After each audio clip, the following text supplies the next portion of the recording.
So many times I feel like I'm the lone voice in the wilderness when I point out how ruined, how corrupted Major League Baseball has become.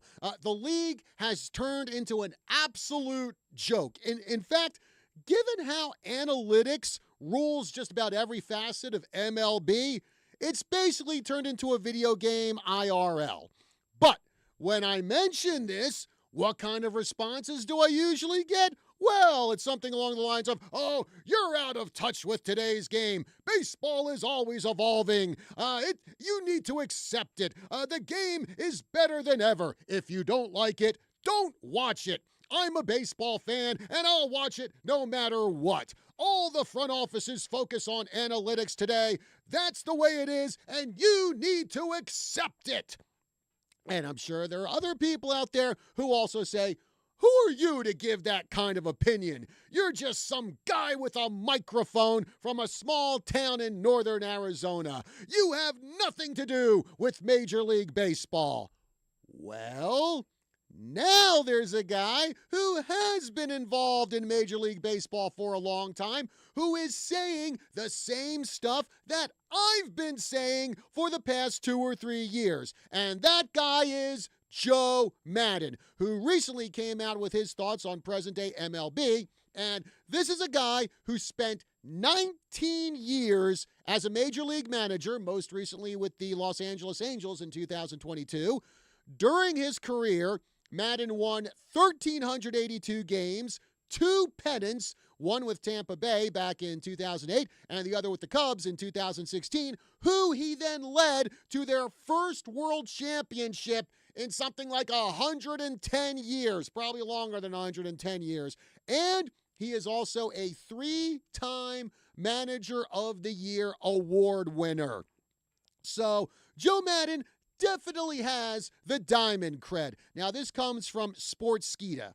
Maddon pointed out that there are 3 things that he feels have really affected baseball in a negative way. 1, obsession with analytics is hurting the game. Yes, 1,000 times. Yes, I don't know how many times I have been saying that over the past couple years. Thanks to analytics, everyone tries to be a power hitter. Everyone tries to hit the ball hard and throw the ball hard instead of simply just trying to put the ball in play or just locating your pitch. Now, why do you think MLB implemented those new rules last year with the bigger bases and limiting the number of throws a pitcher can make to first base to increase the number of stolen bases? It's because the flippin' computers told teams trying to steal bases isn't worth the risk. In fact, I think that's one of the things analytics has done. It has made MLB teams risk adverse.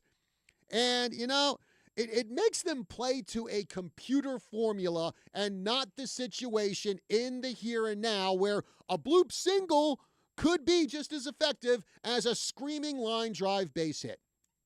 2 from Joe Maddon. Former players and coaches are being pushed aside. Now, I found this in an article from Yahoo Sports. Last year, Major League Baseball had 6 hitting coaches and 6 pitching coaches who never played or coached in the professional ranks before they were hired. Then you can expand that because there are also several coaches, which the article says have, quote unquote, less skill specific roles. And that brings the number of MLB coaches with no previous professional experience or professional baseball experience to 30. Now, I'm sorry, but if you're going to coach at the MLB level, you should have some professional playing experience. To me, it's like, say, the U.S. Air Force wants to put together a new flight training squadron.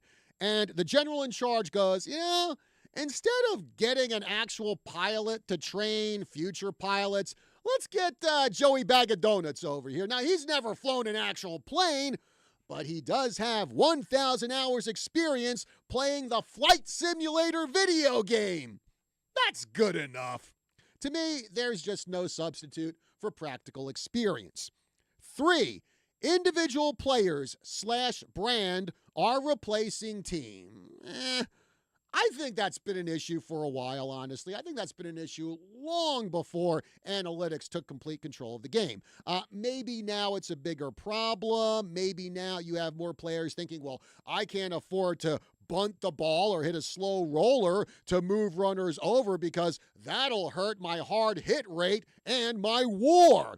Still, like I said, I wouldn't call it a new problem, but besides that fact, you know what? Thank you, Joe Madden, for voicing your concerns and giving me someone with a heck of a rep in MLB I can point to whenever I criticize the state of present-day Major League Baseball. Thankfully, we don't have those issues with our local teams here in the Tri-City area. We don't get obsessed with WAR and spin rate and I don't know, range factor, zone defense, DWAR, runs saved, or whatever ridiculous stat is out there. It's just, did they play well and did they win the game?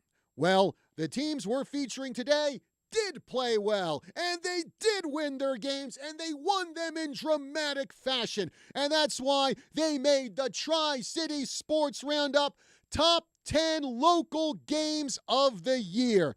And folks, you have no idea how tough it was to put this list together, because I kid you not, I had 30 candidates on my list for the 2023-2024 season. I got to tell you, I was really bummed to leave some of these games off the final list. But I think the ones that did make the final cut are most deserving to be known as the most thrilling, the most exciting, the most nail-biting games we had over the past year. So I'm not going to waste any more time. Let's get started here with our latest top 10 list, top 10 local games of the year, starting off with number 10. This had all the makings of being a one-sided affair. The Pima women's soccer team came into this early season contest ranked number 5 in the nation, while Yavapai, well, they weren't ranked. The Lady Riders, however, showed they were not intimidated by the Lady Aztecs' high ranking. The first half of the match ended in a 0-0 tie, but early in the second half, Pima drew first blood to go up 1-0. Then, in the 63rd minute, Kiara Webb put one into the net to tie the score. 10 minutes later, Julie Reyes notched a goal to put YC on top. The Lady Riders, like the Vikings of old, put up a shield wall and kept Pima out of the net the rest of the way to secure a 2-1 victory. That's why we named the Yavapai College women's soccer team's upset win over number 5 ranked Pima College the Tri-City Sports Roundup number 10 local game of the year. Next, number 9.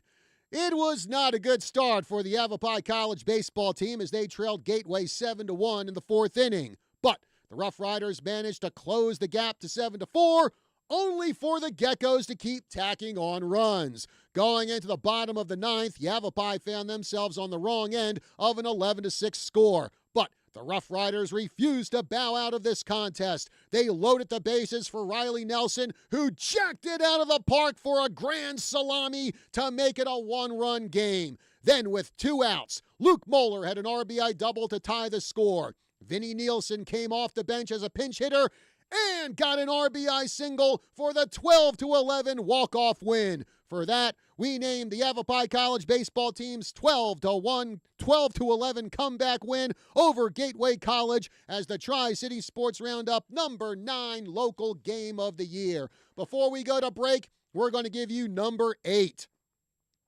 Of course, we had to have a Prescott Bradshaw Mountain game on this list. This one was on the volleyball court as the Lady Badgers won a close battle in the first set, 25-22. The second set was also close, and so was the third set, with Bradshaw Mountain winning them both 25-20 and 25-23. Prescott roared back in the fourth set and owned the court en route to a 25-15 victory. So, it all came down to set number 5, and the Lady Badgers appeared in control, getting within 3 points of the match win. That's when Bradshaw's Hannah Platt went on a tear, racking up kill after kill to push the Lady Bears ahead of Prescott and ultimately get the 15-12 comeback win to take the match 3-2. That's why we name the Bradshaw Mountain volleyball team's come from behind victory over Prescott as the Tri-City Sports Roundup number 8 local game of the year. All right, folks, we're just getting started with our top 10 local games of the year. Who else made the list? Who has the number 1 ranking for this year? You got to stick with us here on the Tri-City Sports Roundup, and we'll let you know all of that stuff. But for now, it's break time here on the Roundup, so we will be back right after this.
Saturday morning, and hopefully everyone's all recovered and has everything working after the big power outage we had last night. In fact, we lost power here at the station, and some of our systems are still a bit wonky, but you know what? The important ones are working, the ones that get us on the air.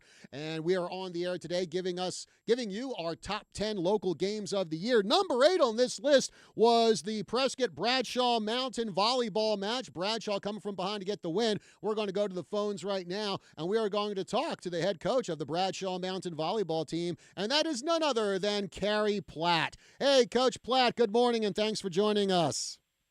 Good morning, John. Thanks for having me on. And you know what? I think we got a little confused here when I was asking you to be on the show, because I actually had both Prescott Bradshaw Mountain volleyball matches on my candidate list. You know, both of them were spectacular, but the one I went with was the one where you guys were 3 points away from losing the match, and then all of a sudden here comes Hannah Platt, who I guess just flipped a switch and really took over that match for you and got the win there. So just tell us your thoughts, those last few points that Hannah was able to get to give you guys the win. Yeah, you're right. Both matches were total thrillers, 5 sets, exciting. But that game at Prescott was, I felt, especially exciting. I just think our team showed a lot of heart and grit coming from behind. Hannah had some huge kills to close out the match, and that's what people see. They see the flash, they see the excitement, but probably what most people didn't realize was that our lid was on the bench and our middle blocker was back serving those last 7 points. Mm-hmm. And she came in steady and just totally cool and, didn't get flustered at all. It's an intimidating gym to play in. It's loud. It's, she's serving right next to that student section, and she came in and just did her job where she doesn't really play the back row that much. Mm-hmm. Hannah McKay did a great job just putting that ball all the way out to the pin to give Hannah options where to swing. Ava and Fati had some incredible digs during that run. So it's just kind of cool that it was a team effort to see how, the girls come together at the end and pull it all together. All right. Well, Coach Platt from Bradshaw Mountain Volleyball, I want to thank you very much for joining us here on the Tri-City Sports Roundup, giving us a little more insight on that incredible game, that incredible comeback win you had over Prescott that made our top 10 local games of the year list at number 8. Coach, always a pleasure to talk to you. You have yourself a good day today. All right. Thanks, John. Have a good day. All right. Again, Carrie Platt, head coach of the Bradshaw Mountain Volleyball team. Well, let's get back to the list here. We're at number 7, and we have another Prescott-Bradshaw Mountain matchup. This one, however, took place on the gridiron. The Badgers were in control of the first half of this game, going into halftime up 10-0. But in the second half, the Bears found their footing on offense and took the lead. As time wound down in regulation, Prescott marched across the field and got into the red zone with 1 minute left. The Badgers went all out, lobbing 3 passes toward the end zone. The first one missed, the second one missed, and the third one missed. That would be all she wrote as the Bears came away with the 21-13 victory. For that, we named the Bradshaw Mountain football team's comeback win over Prescott the Tri-City Sports Roundup number 7 local game of the year. On to number 6. It just wasn't Prescott's day on the diamond. They couldn't get much going offensively, while Mingus kept putting crooked numbers on the board. Going into the bottom of the 7th inning, the score was Mingus 7, Prescott 1. But instead of just accepting the loss, the Badgers fought back, with Cooper Magnet starting things off with a single. Prescott then got a run here, they got a run there, and suddenly it was a 5-7 game. And with the bases loaded, who should come to the plate in that situation? Cooper Magnet, the same guy who got the comeback attempt started. So, could he finish it? Yes, he could. Magnet smacked a bases-clearing double to give the Badgers the 8-7 walk-off win over their rivals from Cottonwood. Because of that, we named the Prescott baseball team's 8-7 walk-off win over Mingus the Tri-City Sports Roundup number 6 local game of the year. And hey, let's talk a little bit more about that incredible game that I unfortunately missed covering because I was off covering some other game. Darn it, of all the games to miss, John, had to be that one. What kind of sports director are you? Jeez. Well, anyway, talking more about that game, we're going to go to, now the former head coach of the Prescott baseball team, and that is Barry Tolley. He joins us on the phones right now. Hey, Coach Tolley, good morning, and thanks for joining us. Hey, John. Good morning, brother. Yeah, no problem. I'm glad to be here. It's always a pleasure. Yeah. So, man, oh, man, I mean, that game you had with Mingus, you're down 7-1 in the bottom of the 7th. Yeah. I think a lot of teams would just kind of hang their heads and go, well, it just wasn't our day. What was it about Prescott on the bench where they just said, you know what, if we're going to go down, we're going to go down swinging, and it paid off as they got the win? Yeah. I think we were just one of those kind of teams. The kids always believed, had put in a lot of work, had prepared for the moment, and then one of those teams that always seized the moment. Like you brought up there earlier about Cooper, he started off and then finished it off, and he's just one of those kind of players. He does the same thing in basketball with clutch free throws or big shots. He's just that kind of guy. We had a group of really, really good players, but also kids with a lot of character that always believed. So we had already had a game earlier in the year where we had a decent lead and then blew it. They came back, and then we ended up having to win it in extras. But it was one of those games that kind of solidified that belief, that even though after we had blown the lead, we still believed that we were going to win the game. And Mingus has a very good team. Eric does a great job with those kids, and they were beating us. Like you said, it wasn't going our way. But we were putting good at-bats together. Our approach was solid, and they just kind of weren't falling. And then in that last inning, like you said, Cooper started us off, and there was never a doubt. and just kind of a magical game. It was an incredibly powerful experience for all of us, a great moment. Yeah, and I think in a situation like that, I think there are two kinds of players. You get up, bases loaded, 2 outs, game on the line. There are some players who would get really, really nervous over that and wouldn't come through. Sure. And there are some players who just embrace that moment. Yeah. And given what he did, it looked like Cooper Magnet was the guy who embraced the moment and came through. Absolutely. Yeah, he sure did. And he's one of those kids that shows up, works his tail off, and is always, that consummate kind of pro, like just handling business, ready to take on the challenge, and is excited for those moments. And then you can see that he's got that belief in himself. And like you said, there's a lot of players that aren't cut out for that, and he obviously is. And I think that's going to bode really well for the rest of his career and his life.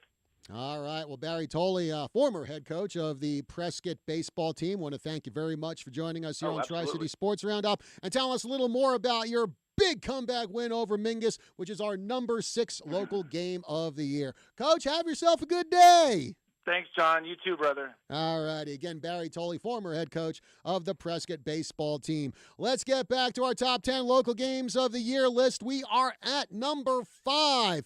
If you thought the Prescott baseball team was down by a lot in our number 6 game of the year, how about the Yavapai College men's basketball team? They trailed Mesa College by 23 points in the first half.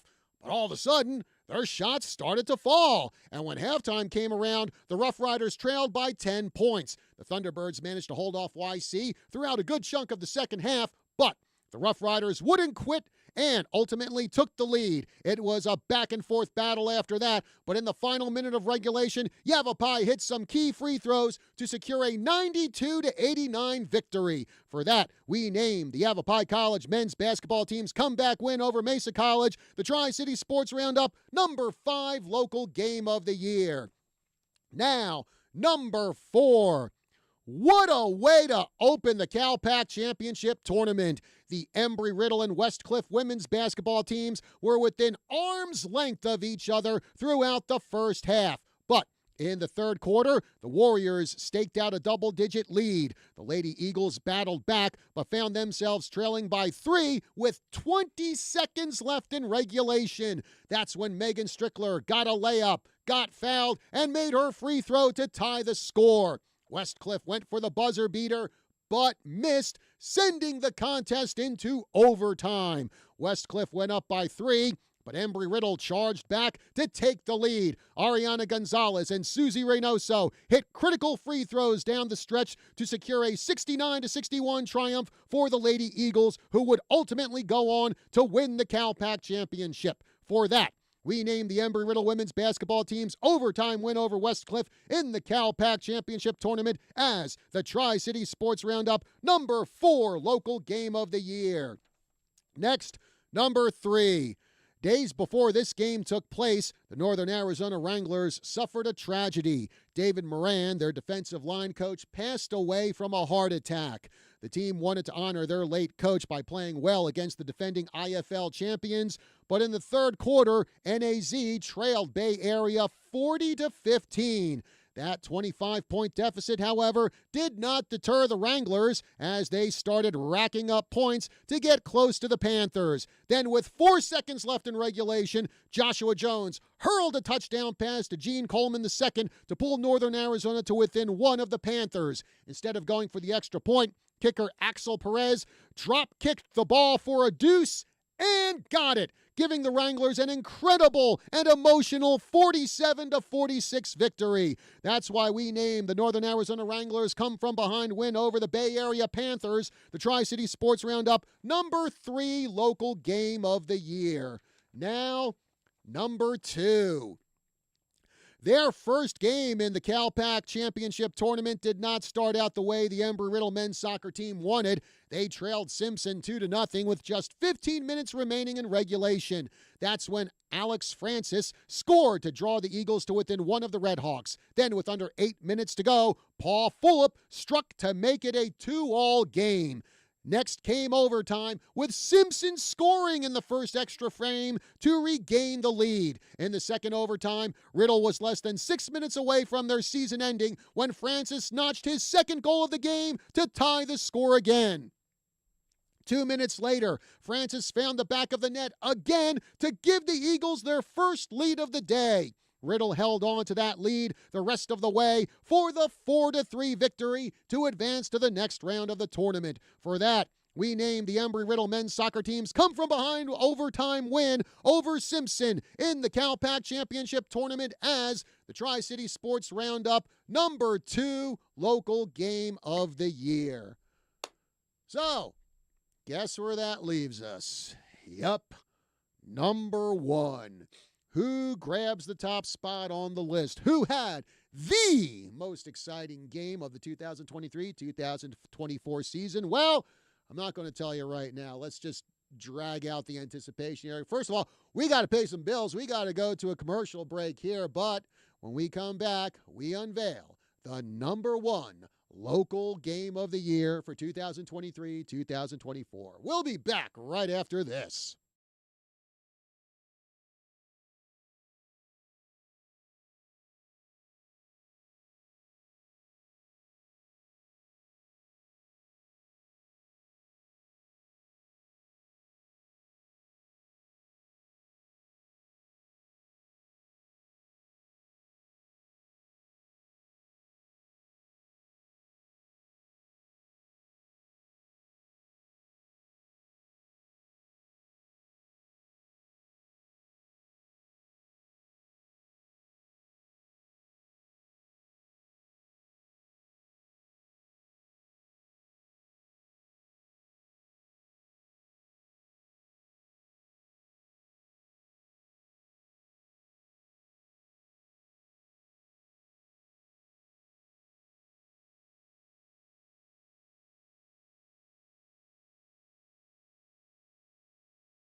We are back on the Tri-City Sports Roundup. John Rust with you here. And yes, today we start what I call the big 3 of our summer top 10 lists. Of course, later on in the later weeks, we're going to be giving you the top 10 local female athletes of the year, the top 10 local male athletes of the year. But today, it's the top 10 local games of the year. Before we get to number 1, let's just do a quick rundown of numbers 10 through 2.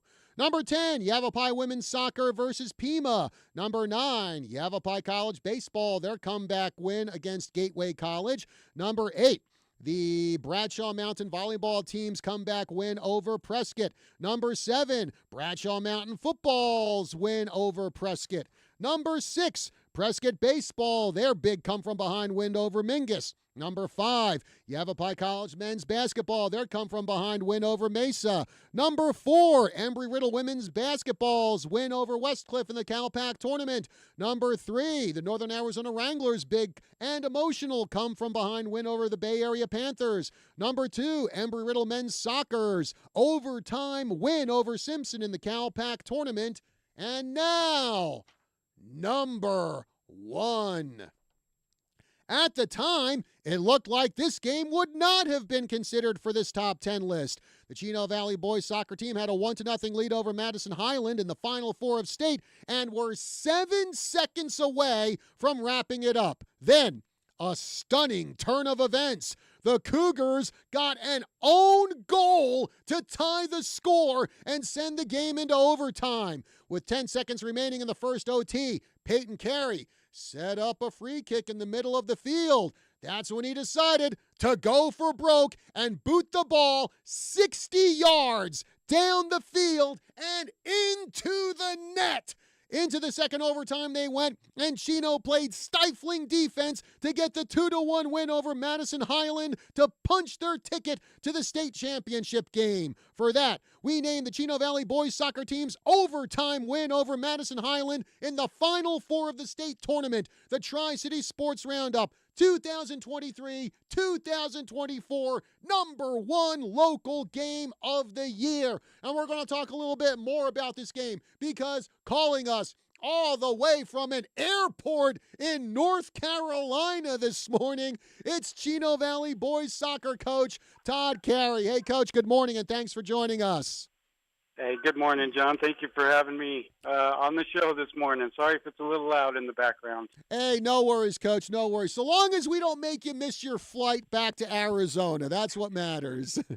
We are all good. I'm here nice and early. Okay. Well, again, Coach, like I said, because I was at that game, and I got to tell you, like, it seemed like at first it was just going to be, okay, this is going to be a 1-0 win. That'll do it. This game ain't going to go on my candidate list. And then all this, of all things, an own goal to tie the score and send it into overtime. I mean, Coach, when you saw your guys get that own goal 7 seconds away from winning it in regulation, just what was going through your head at the time? It was devastating because we had practiced quite a bit going into that, kind of how to defend certain set pieces, what we were going to do in those certain situations. And you're looking at the clock, and the whole second half is going down really, really slow anyways. And you're just watching the clock, and when it gets down to kind of single digits, you think you got it. And then, to have that happen was just kind of a little bit shocking. The nice thing is that the game ended, and we were able to kind of regroup and take a couple minutes to get ready for the overtime period. Mm-hmm. And, of course, the overtime period was a stalemate up until 10 seconds left to go. And then all of a sudden on the field, here comes Peyton Carey. He's right in the middle of the field. So you're like, okay, he's going to kick it to someone else. They're going to set up a play, see what happens in the final 10 seconds. What was your reaction when you saw Peyton just absolutely hammer that ball 60 yards into the goal? Well, it was kind of crazy because in the overtime, Madison came out, and their only intention was to stack the defense. They wanted to go into PKs with us. So they stacked every single one of their players in the box. So it was very frustrating. It's hard. Any soccer player or coach knows, or soccer fan knows when another team stacks the box, it's incredibly difficult. But what that enabled us to do is their goalkeeper punted it out, and Peyton was able to control it, look up. There was absolutely no pressure on him whatsoever. He noticed that the clock was, counting down, and the only thing he had to do was just shoot it. That was the only option he had. If they had played up a little bit, they would have had a little pressure on him. He would have never had that opportunity to shoot it. And so he just let loose, and I knew he had the leg on him because he kicked a little bit for the football team, and just watching him play, he developed quite the leg, and to see it come off his foot, and you're going, it has a chance, and then it just flies all the way in and hits the back of the net from 60 yards out was just incredible. Mm-hmm. And I can only imagine how that really sparked your guys. Then you held on in the second half, played really good defense, and wound up getting your path cleared for the state championship game. Yeah, it was definitely good. They came out in the second overtime. They didn't have the option to stack it in, and we were able to hold a little bit more possession and play some defense and hold on to that win. So overall, it was a good win. It was one of the most exciting games that I've ever been a part of, and it was just truly something special that sent us into the state championship. Yeah, I thought one of the funniest things that night, and it's not something you saw. I was up in the press box with Eisenberg and Matt Dunn, the athletic director, and when Peyton Carey nailed that ball into the net from 60 yards out, and I will never forget this. But there's Matt Dunn. He sees that ball go in, and I mean, he just lost it. He just let out this whoop, and he just ran back and forth in the press box in celebration. I don't blame him one bit for doing that. I think I was just up there just in awe, my mouth agape going, I can't believe Peyton nailed that shot. That is just incredible. So, and I can only imagine just how crazy things went for you on the bench, on the field with everyone, and in the stands too, with everyone just probably screaming their bloody heads off. Yeah, there's some really bad footage. We have our video system, not the soccer teams, but the school's video system up, and it kind of shows it, but it's really bad video quality. But right when the shot goes in, the video just starts vibrating from all the people in the stands, and probably Dunn and everybody in the press box jumping up and down. The whole video just starts vibrating, and it's hilarious to see. It's really funny. But yeah, it was a chaotic scene, and it was good because we were frustrated in that first half with them stacking the defense. They put all their players essentially in the box, all of them. So it was frustrating when that happened, but then to see that goal go in, it was just such a relief. Yeah. Okay, well, Coach, hard to believe, but in another month, you guys are going to be back out on the pitch getting ready for the 2024 season. Is fall sports going to begin in another month? I'm still in like kind of summer mode here. Jeez. But so, Coach, before we let you go here, give us a little preview of how things are looking for the 2024 version of the Cougars on the pitch. I'm excited. We've been working around the last couple months and a little bit over the summer. I'm excited. We've got a really good group of seniors this year. Maybe one of the more talented group of seniors this year. And so I'm really excited to get out on the field and see what we do this season. It'll be my 10th year as head coach this year, too. So that's going to be pretty special for me as well. Yeah, it's kind of amazing to think because the Cougar soccer program started in 1988, 1989, and you guys have only had 2 head coaches that entire time. You and, of course, the guy who used to be your coach when you played, Jim Clark. Yeah, it's kind of funny to see, that, in all these years, just the program history, only 2 head coaches. I think that's pretty special, but that is fun to see. I still got to go a little longer, but I think he went 28, almost 30 years, which is incredible on his part. But I'm only a third of the way there. Mm-hmm. Yeah, you're a third of the way there, Coach. But you look at Coach Clark's success, what he had, and again, I think for anyone, it would be so hard to fill in the shoes of who's basically a coaching legend. Let's just face it. It'd be hard for someone to take over that spot. But again, you've been there for a decade, and you've just continued that success that Coach Clark started. We're just in his retirement speech. All he wanted to do was just keep the train rolling. So that's all I'm trying to do is just keep the train rolling in the right direction, and just have a good quality program that we play hard soccer. And so far, so good. Hopefully, I've lived up to his expectations on that. Considering how this program has been the last decade, I think it's safe to say you have, Coach. And well, hey, Coach, I want to thank you very much for calling us all the way from the airport there in North Carolina and just running down that big win you had against Madison Highland in the Final Four, which is our Tri-City Sports Roundup #1 local game of the year for 2023-2024. Coach, always a pleasure to talk to you, and I guess I'll see you out there on the pitch in another month as we get ready for the 2024 season for Chino Valley Boys Soccer. All right, I appreciate you, John. I look forward to seeing you. All right, have a good one, Coach. All right, you too. Thank you. All right, so that will do it for our top 10 local games of the year. Coming up next Saturday, we are going to have our top 10 local female athletes of the year. The Saturday after that, It's going to be a best of show because I'm going to be on vacation that week. But when we come back the first Saturday in August, that's when we wrap up our summer top 10 list with the top 10 local male athletes of the year. By the way, big doings in the sports world today as the Northern Arizona Wranglers have their final home game of the regular season, and it's a very important home game. They'll be taking on the Vegas Nighthawks. Both these teams are tied for fourth place, or tied for third place, I should say, in the Western Conference. Both have records of 9-5. Remember, the top 4 teams in the Western Conference will make the postseason. So a huge, huge matchup here between Northern Arizona and Vegas. That's coming up tonight at 6:05. Also, very important to note here, folks, a half hour before the game at 5:35, there is going to be a ceremony to honor David Moran, the defensive line coach for the Northern Arizona Wranglers, who unfortunately, tragically, passed away last week after suffering a heart attack prior to the Northern Arizona Wranglers game against San Diego.